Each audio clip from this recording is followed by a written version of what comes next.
जय श्री कृष्ण। ओम नमः शिवाय। मैं शैलेश, मेरी यूट्यूब चैनल तीर्थयात्री और स्पिरिचुअल ट्रैवलर में आपका स्वागत करता हूं।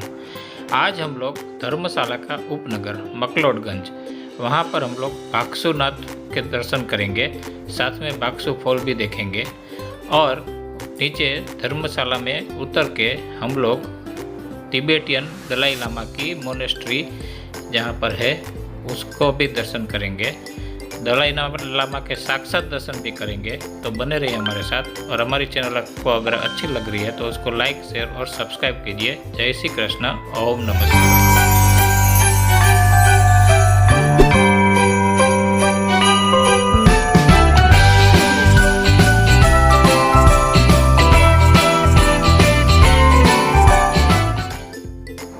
जय श्री कृष्ण। ओम नमः शिवाय। चामुंडा माँ के दर्शन करने के बाद हम लोग धर्मशाला होकर यहाँ मकलोडगंज पहुँच गए कल रात को ही। और हम जिस होटल में ठहरे हैं उसका नाम है इकोनेस्ट होटल। और आज यह सुबह सुबह 6 बजे कितना कुदरती सुंदरता का दृश्य आप देख रहे हैं। सुबह सुबह की जो सुंदरता बिखरी हुई है पहाड़ों की, बहुत ही सुहावना मौसम है मैक्लोडगंज का। होटल की बालकनी से यह आप देख रहे हैं मैक्लोडगंज का खूबसूरत नज़ारा। पहाड़ों के बीच में बसा हुआ मैक्लोडगंज एक बहुत ही सुंदर हिल स्टेशन है। भारत के हिमाचल प्रदेश राज्य के कांगड़ा जिले में यह धर्मशाला नगर का उपनगर मैक्लोडगंज कहलाता है। और इसमें जब चीन ने तिब्बत पर कब्जा किया तो वहाँ से जो विस्थापित हुए थे तिब्बत के लोग वो सब यहाँ आकर बस गए हैं। इसीलिए इसे यहाँ छोटा लासा भी कहा जाता है मैक्लोडगंज को। और धर्मशाला और लासा मिलाकर दासा ऐसे भी इस जगह को पुकारा जाता है। यहाँ पर तिब्बत की निर्वासन सरकार का मुख्यालय भी है। और यहाँ पर मतलब मैक्लोडगंज में दलाई लामा भी रहते हैं, यहीं पर विराजते हैं, जो तिब्बतियों के धर्मगुरु हैं। बहुत ही सुहाना मौसम है सुबह सुबह का। सामने की पहाड़ी पर बाक्सू फॉल है और वहीं पर नीचे बाक्सूनाथ मंदिर है, जहाँ पर हम अभी दर्शन करने के लिए जा रहे हैं। हम आपकी वहाँ की कथा भी हम आपको सुनाएंगे बाक्सूनाथ मंदिर की। वहाँ पर पूरी पहाड़ी के बीच में, अरे देखो बरसात चालू हो गई एकदम अचानक से, पूरा वातावरण बदल गया और इतनी जोरों से बारिश शुरू हो गई कि पूछो मत। आप देख सकते हैं पूरा नज़ारा ही बदल गया, वातावरण ही बदल गया। और ये ओले गिर रहे हैं अचानक से। पहाड़ों में यही होता है, वातावरण एकदम से ही चेंज हो जाता है। और जो सुबह सुबह पर पूरा खुला नज़ारा देखा आपने, खुला वातावरण था, अभी एकदम से बादल सब आ गए और यह पूरी वेग से पूरा ज़ोर से बारिश गिरने लगा और बारिश के साथ ओले भी गिरने लगे। और ये यात्री ओले पकड़ रही है, देखो कितने बड़े बड़े ओले हैं। और बहुत ही ये देखकर बच्चे लोग को बहुत ही मज़ा आ गया। और हम लोग बारिश का आनंद देखने के लिए पूरा यहाँ पर बालकनी में आ गए। देखो बहुत कितने सारे ओले यात्री सब ले रही है, ओले सब जो बालकनी में आ रहे हैं बाहर से। इतनी ज़ोर से बारिश शुरू हो गई कि पूछो मत। बारिश के साथ ओले, बर्फ भी गिरने लगी थी। और पूरा धर्मशाला ये मैक्लोडगंज का वातावरण ही पूरा चेंज हो गया। अचानक से ठंड भी इतनी बढ़ गई कि पूछो मत।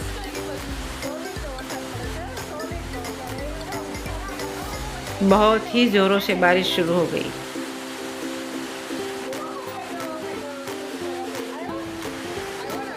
बाक्सूनाथ वाटरफॉल और मंदिर के दर्शन के लिए जाने के लिए हम लोग तैयार हो गए थे, लेकिन इतने में आप देख सकते हैं कितनी बारिश शुरू हो गई ज़ोरों से। तो हमें थोड़ी देर के लिए रुकना पड़ा होटल पर ही। और हम लोग बारिश का आनंद भी ले रहे हैं। इतनी ज़ोरों से बारिश जो गिर रही है, पहाड़ी में गिरती हुई बारिश, इतनी ज़ोर से जो बारिश गिरती है वो देखना भी बहुत ही अच्छा लगता है। बच्चे लोग बहुत ही आनंद कर रहे, देखिए।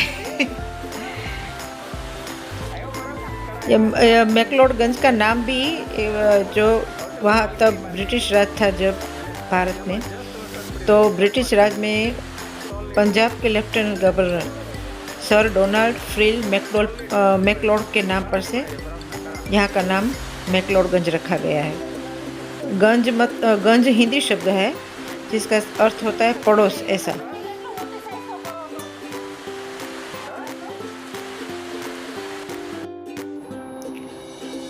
हम जहाँ पर खड़े हैं वह है भागसूनाथ मंदिर, जो भगवान शिव का मंदिर है। भागसूनाथ मंदिर हिमाचल प्रदेश के मैक्लोडगंज से लगभग 2 किलोमीटर दूर धौलाधार की ऊंची पर्वत श्रृंखलाओं के आंचल में बसे इस भागसू में धर्म और प्रकृति का अनूठा संगम हमें देखने को मिलता है। यह भागसूनाथ मंदिर की कथा ऐसी है कि यहाँ पर जो नाग देवता बसते थे उनके साथ राजा भागसू का युद्ध हुआ था, और उस युद्ध में राजा भागसू हार गए थे, और इसीलिए नाग देवता ने उन्हें यहाँ पर भगवान शिव की स्थापना करके इस जगह को भागसूनाथ ऐसा नाम दिया। तभी से यह भागसूनाथ के नाम से प्रसिद्ध है। और यह मंदिर के अंदर गर्भगृह में हम लोग भगवान शिव का जलाभिषेक कर रहे हैं, उनकी पूजा कर रहे हैं। आप देख सकते हैं, आप भी दर्शन कीजिए भागसूनाथ भगवान के, भगवान शिव के मंदिर का।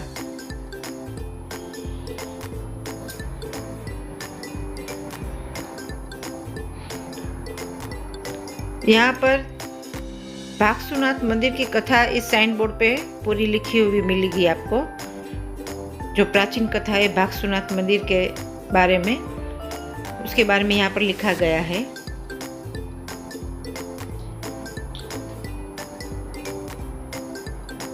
यह जगह प्रकृति प्रेमियों को बहुत ही रास आती है।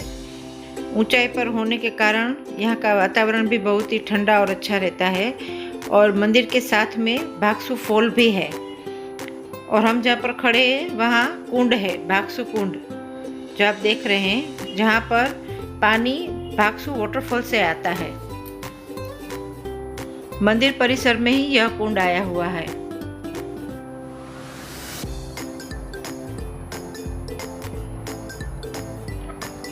आप देख सकते हैं पानी ऊपर से पहाड़ियों में से जो भागसू फॉल है वहाँ से होकर पानी यहाँ पर कुंड में छोड़ा जाता है।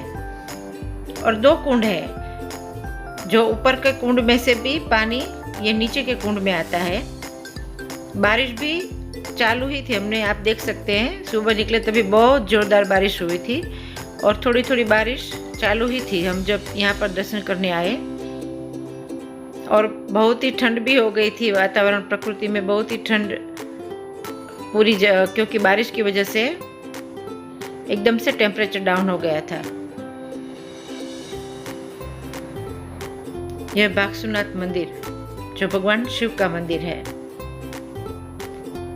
प्रकृति प्रेमियों के लिए बहुत ही अच्छा स्थल। और हम जहाँ पर खड़े हैं वहाँ से भागसू फॉल आप देख सकते हैं पीछे,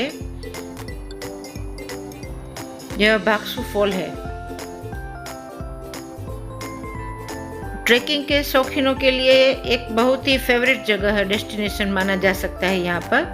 और जो यहाँ पर आकर भागसू फॉल में स्नान भी करते हैं ठंडे पानी से। भागसू का बहुत ही ठंडा पानी रहता है, पहाड़ियों में से आता है। करीब 30 फुट ऊंचा झरना है यह भागसू फॉल। और आप यह उसका रास्ता जो आप देख रहे हैं वहाँ तक जाने का, हम वहाँ गए नहीं थे क्योंकि बहुत ही बच्चे लोग थक गए थे, हम भी थक गए थे। पूरा डेस्टिनेशन आप देख सकते हैं भागसू फॉल का, दूर से ही बहुत ही अच्छा दिख रहा है। देखिए आप, कितना सुंदर झरना है। भागसूनाथ मंदिर के दर्शन करने के बाद हम पार्किंग में आ गए हैं जहाँ पर हमारी कार खड़ी थी। और यहाँ से दूर से हम जो जिस होटल में ठहरे थे, इको नेस्ट, हाँ यहीं पर हम ठहरे थे रात को। यह आप देख रहे हैं, यह हमारी होटल थी जहाँ से सुबह हमने आपको जो बारिश का नज़ारा दिखाया था प्रकृति का। और यह इसके आजू बाजू का दृश्य पूरा। यहाँ से पार्किंग में सब गाड़ियाँ, बहुत ही गाड़ियाँ खड़ी है। और हम वहाँ से अभी आगे निकल गए दूसरी ओर जाने के लिए, दलाई लामा मोनेस्ट्री जाने के लिए। और रास्ते में आप जो नीचे की ओर देख रहे हैं पूरा नज़ारा, जो छोटे छोटे बहुत से सुंदर जो मकान आपको दिख रहे हैं, यह पूरी तिबेटियन कॉलोनी है। यह सब जो मकान आप देख रहे हैं छोटे छोटे, यहाँ पर तिब्बत के लोग बसते हैं। जब चाइना ने तिब्बत पर कब्जा किया तो वहाँ के निवासी जो ये धौलाधार पर्वत की पहाड़ियों को पार करके यहाँ पर आए थे अपने धर्मगुरु दलाई लामा के साथ, तो यहीं पर बस गए थे। ये तिब्बत वर्ल्ड आप देख सकते हैं। और यहाँ पर वहीं के मूल निवासी तिब्बत के सब रहते हैं।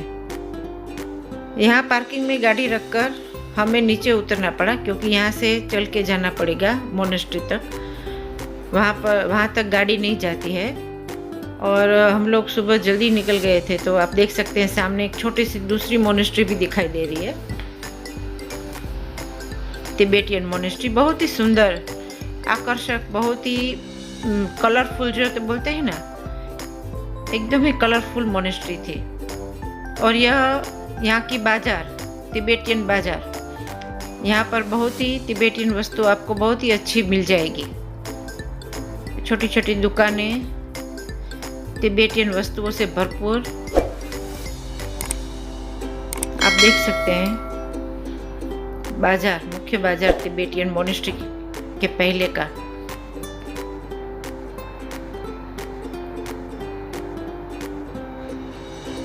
छोटी छोटी वस्तुएं जो तिब्बत, जो यहाँ के जो धर्म रहते हैं, लामा का धर्म तिब्बत का,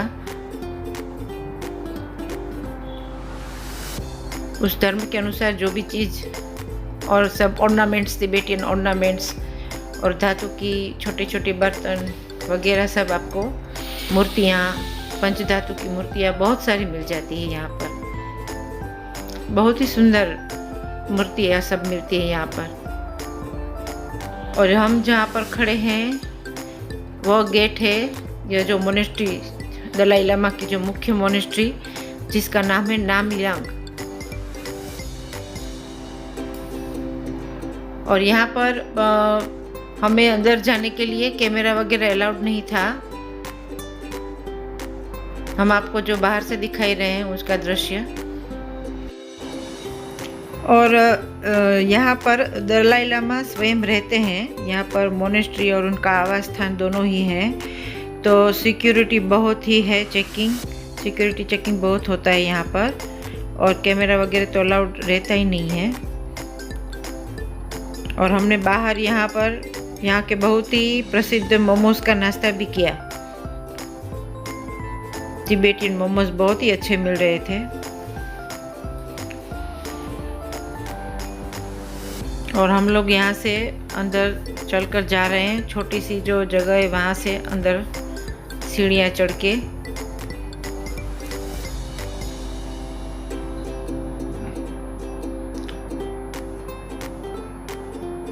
और यहाँ पर हम लोग जब अंदर से दर्शन करके बाहर आ गए हैं मोनेस्ट्री में। मोनेस्ट्री बहुत ही सुंदर थी, अंदर बहुत ही बड़ी थी। और यह मोनेस्ट्री सन 1989 में यहाँ का निर्माण हुआ था, इस मोनेस्ट्री का। और जो दलाई लामा भी यहाँ स्वयं रहते हैं। और हम लोग बहुत ही भाग्यशाली थे कि हमें दलाई लामा के दर्शन मिले यहाँ पर। और उनका प्रवचन का भी हमें लाभ मिला। वो प्रवचन कर रहे थे, वो भी हम उन्हें सुना। और हमने उनका स्वयं दर्शन किया मोनेस्ट्री में।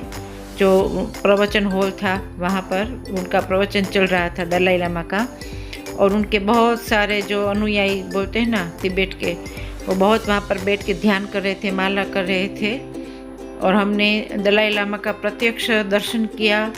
वो बहुत ही अद्भुत क्षण था। और यहाँ पर जो बाहर ये छोटी छोटी पुस्तकें, जब बुक्स वगैरह मिल रहे थे, वो सब तिब्बतियन हिस्ट्री के थे, और तिब्बत के फ्रीडम के मूवमेंट के लिए जो भी यहाँ चल रहा है जो, उसके बारे में वो सब दिखाते हैं। और यहाँ पर एक और भी पोस्टर हमने देखा, उन लोगों के उसमें फ़ोटोज़ थे जिन्होंने तिब्बत की फ्रीडम के लिए अपनी जान की आहुति दे दी थी। और यहाँ के फेवरेट मोमोज आप देख सकते हैं, हम खा रहे हैं, बहुत ही अच्छे थे टेस्ट में। और जो तिब्बतियन लेडी बना रही थी मोमोज, फेवरेट मोमोज नाश्ता यहाँ का बहुत ही प्रसिद्ध। सुबह सुबह अंदर दर्शन करके बाहर निकले तो हमने मोमोज के साथ ये दूसरा भी नाश्ता था, हमने नाश्ता किया और हम आगे चल पड़े बाजार की ओर। और यहाँ पर छोटे छोटे लामा आपको दिखाई देंगे जो यहाँ पढ़ते हैं, छोटे छोटे स्टूडेंट्स।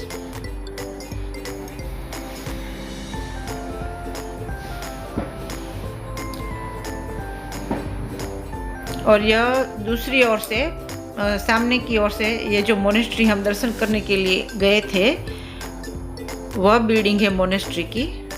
और यह वही उसकी गैलरी है जहाँ से हमने दलाई लामा के दर्शन किए थे। वही मंदिर का परिसर है, बोलते हैं ना, जो वहाँ पर प्रदक्षिणा हुई थी। हमने प्रदक्षिणा भी की थी पूरा हॉल की, जहाँ पर प्रवचन चल रहा था दलाई लामा का। आमतौर पर दलाई लामा के दर्शन किसी को मिलते नहीं हैं, क्योंकि वह अपनी आध्यात्मिक एवं जो पॉलिटिकल बोलते हैं शेड्यूल में बहुत ही व्यस्त रहते हैं। लेकिन हमारे धन्य भाग, और हमें बहुत ही हम खुशनसीब थे, नसीबदार थे कि हमें बच्चों के साथ दलाई लामा के दर्शन करने को मिले। और हम यह दूसरी जो सामने की ओर बाजार से छोटी सी तिब्बतियन, वहाँ से गुजर रहे हैं।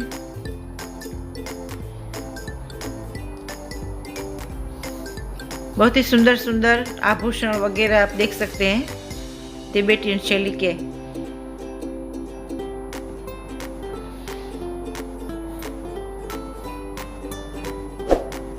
इसीलिए इस पूरे एरिया को धासा भी बोलते हैं, मतलब धर्मशाला और ल्हासा का संगम।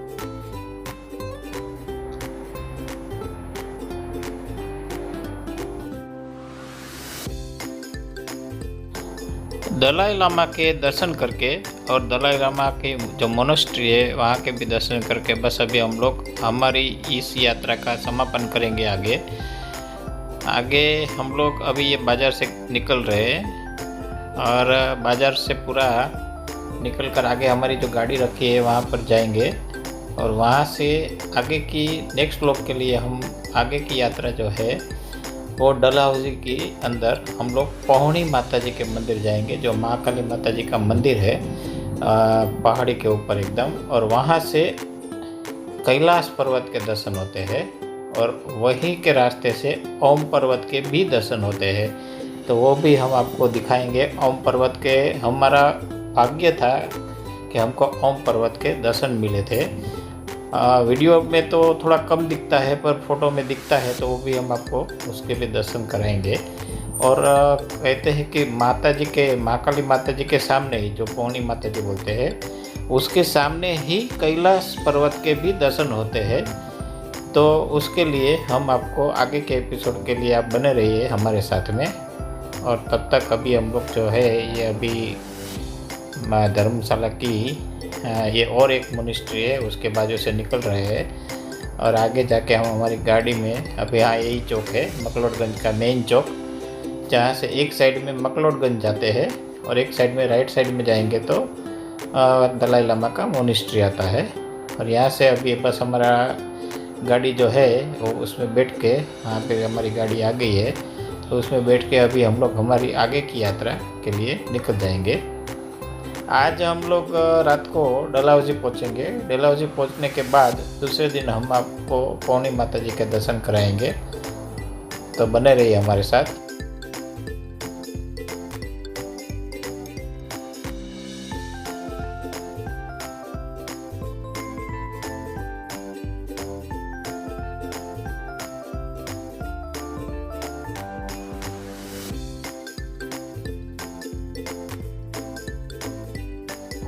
बस तो हम धर्मशाला से डलहौजी के लिए निकल गए हैं।